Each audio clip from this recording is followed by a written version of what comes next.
tôi tòm là bối nhìn bà bây nhớ san lời xiềng hàng chấp khôi bro quê hú sai lấy anu chan kalan mita ao cao hai con lô xiềng hàng sót xìa thì pre nhong re một cành palm cành đột là và đôi cho cao là hơi môi mong cái tu ba khi tàu khra nam khra lâu lâu à he quên thọ lâu cao lại và tay rì dài mà hụt sang đây là một cái chữ một cao ba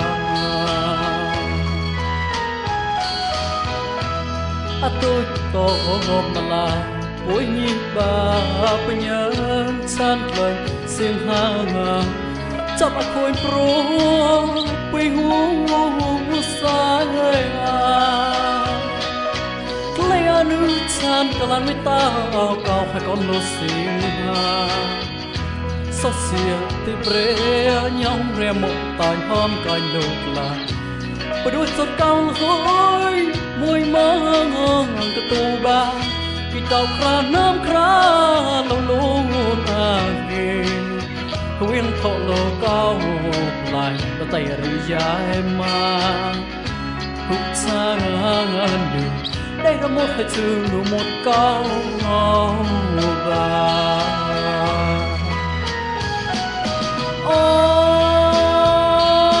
nam lệ băng lại cao play nốt la hà tôm tới lít lôi hạt khôi liều nương sông thì pre nhớ cao cái nè nông lê hương mùi tê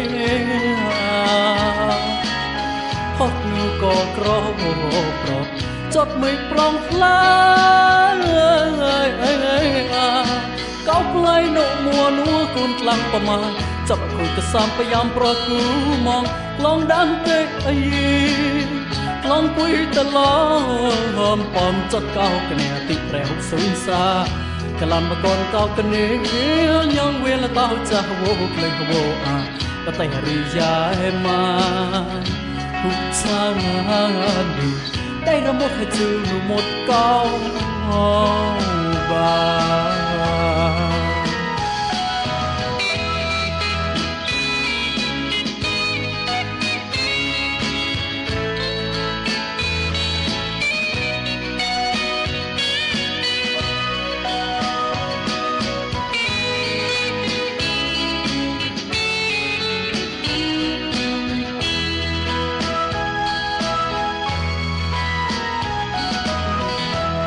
tôi có hôm mà là bối nhi bà bây nhớ san lần xiềng hàng chấp khôi pro quê hú sai lấy anu san kalan mita ao cao con lô xiềng hàng sót xìa thì pre nhong re một cành hôm cành đột là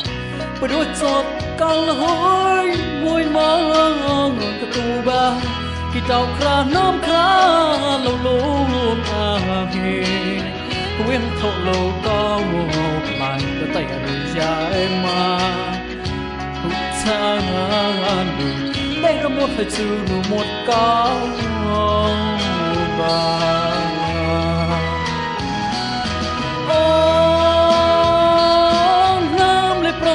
cao play nốt la hà tôm tới lịch lôi nhạc khôi lệ hồ khra nụ sông thì pre cao cái nè nông lê cùng một tê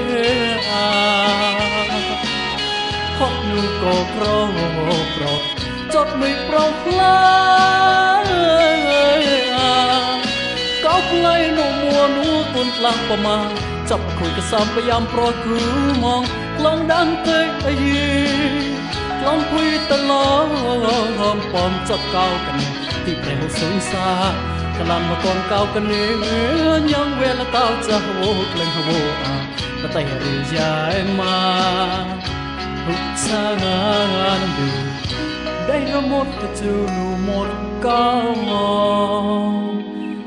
บา